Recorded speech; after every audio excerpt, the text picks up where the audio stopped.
I think with any ag commodity, sometimes you make the news and sometimes you follow what's going on to be part of the news.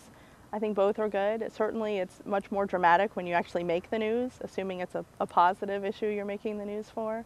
But I think, realistically you end up doing both.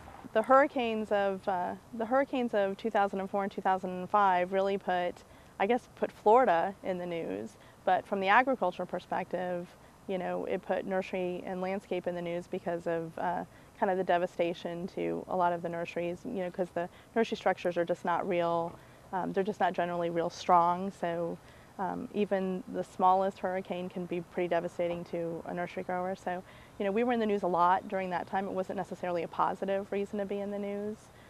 But you can turn it into positive, saying, how resilient the industry is, and sending the message of we're back in business. It's, time to re-landscape and get out there and repair the damage that's been done. It's important to do both, to be proactive in making news, but it's also very important to be following the news, and sometimes that's even more effective. It's sometimes easier to get a story out there if you can frame it so that you are piggybacking off of a larger story. For example, food safety is a very big national issue right now. And say we have a grower who's doing innovative things to enhance their food safety program. Well, I'm gonna frame that story in such a way that I'm painting it against the backdrop of a larger story, and I think that's going to get the reporter's interest. They're always looking to localize national stories, so that's one way to do it. But there's nothing wrong with making news if you've got something that truly is news, and that comes back to knowing what truly is news. You really do need to be doing both. For commodity associations to get their message in the news, I particularly think it's important for associations and organizations to send a positive message.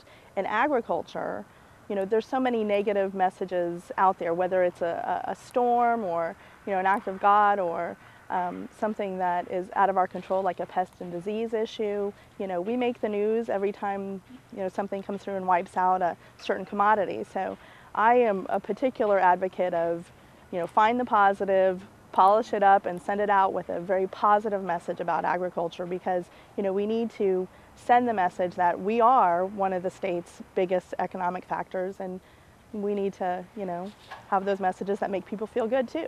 We do a lot of training with our farmers, a lot of spokesperson training. We bring in professional trainers who are very familiar with our industry, who understand the challenges that farmers face.